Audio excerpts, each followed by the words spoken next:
Hello and welcome. This is Arlene DeAnda. I'm the MdR Cruise Chair. And I'm Larry Birch, the unofficial assistant cruise chair. You're a lot of help, Larry. We really appreciate you. I do. Anyway, first day of spring. What better day to go out and check out, go sailing and look for some whales. So it was a lot of fun. Come along with us. So first of all, the day before we were to leave, there was a dense fog advisory, and we were concerned if we were going to be able to go at all. So we made a plan to check in by 7 a.m. the next morning on this WhatsApp group that we made specific for the skippers only of this particular uh, outing. We had plan B and C, but luckily, look what happened with the weather the next day. Partly cloudy, partly sunny, and 10 knots of wind. And the waves are very moderate. And no mention of fog Yeah, at all. Day before said dense fog advisory and advising people not to go out. And then, so good thing we said, hey, let's check in at 7 a.m. and see where we are. So after alerting the skippers via the WhatsApp, I sent an email to everybody saying, hey, there's clouds, but no fog. So the skippers agreed we'd leave at 10 a.m. By 7:15, you could see it's hazy, but there's visibility, so it looked good to go.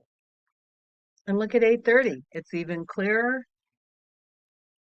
and it looked pretty darn clear there. We had some fog way out at sea and some on land, but we had a lot of visibility.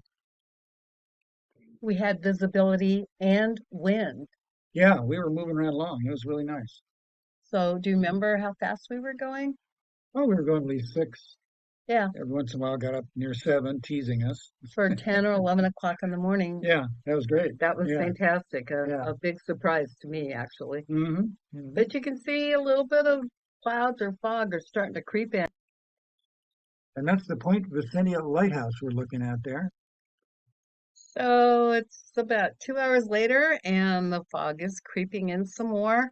And see that green? That was the text on WhatsApp from TARDIS. We decided that we could hear some people had left to go back, and they were hitting heavy fog near the jetty. Yeah, And we weren't completely socked in. And because we had wind and we were sailing, we thought, okay, it's clearing a path, and maybe we yeah, can we thought the keep wind going. would clear out most of the fog. Yeah, including the harbor. So we just thought we'd wait 30 minutes and see what it looked like, and we made sure everybody was looking forward. So what heading were we on, Skipper? 125, kind of heading towards Catalina at that point. And were we also going for what we called the whale path? Yeah, yeah, it's not quite going to Catalina.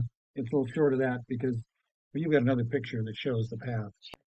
All right, so was it Marlowe? I Yes. had a friend who was a professional whale skipper, whale watch skipper, and he drew this little map of where we're likely to see the whales. And it's basically between Point Vicentia and the Point Dume at Malibu. So that's the corridor they follow going north. And so his idea was to go out to that corridor and then go south. Um, we kind of cut the corner on that because we're sailboats and can't go 20 knots, so we could get it done in a day. But, we kind of followed that path a little bit. And So the fog continued to roll in. That's the Point Vicinity Point. We can't see the lighthouse anymore. And good thing we didn't get too close because those that ventured a little closer saw large rock formations. yeah, there are a bunch of rocks in the water around PV. So check your charts if you're near there. You also want to stay in about 100 foot of water uh, because kelp forests won't grow at that depth. And you don't want to snag your propeller in some kelp when you're against the lee shore. That's kind of dangerous. There she blows. We finally see some whale evidence there. We got a little fog from a whale blow right here. Missed. Mist. Yeah, a Yeah. little mist from whale blow. We didn't see much of that whale except for the blow a couple times. So Daniel Feccio caught that blow, the shot of the blow, and his eagle eye spotted. It's hard to see. I'll put my cursor on it. That's the whale. This was Point Vicente where we saw the blow. This was out of order. He saw the whale first, and then we came back, um, heading towards Point I Vicente. think Point Vicenia is off to the right of the picture. Over here? Yeah, Oh, okay. yeah, I can see the coloration. You're right. And this is mhm, heading back towards yeah. So Redondo. that's Yeah, looking, what would that be, northeast or so? right. But anyway, that black horizontal is the back of, Hmm. we assume it was a gray whale because they're the ones mostly migrating right now. But there are fin whales out there. And I don't think anybody reported blue whales, but fin Nope. and gray and sometimes humpback whales. But today we just saw evidence of gray whales.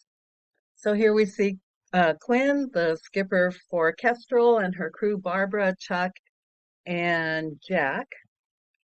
And here's our TARDIS crew. Two newer members over here on the left side. This is Daniel Fetto. He's the one that got the picture of the blow and the evidence of the gray whale. This is John De Niro, skipper Larry Birch, and Patricia Nazario. And this is Arlene. I took the picture. I'm not in it. Okay, watch really quick. Here it is. Whale tail. Juan's wife, Corinne Viveros, got that shot. Thank you so much for watching our video, and we hope to see you on the next one. See you later.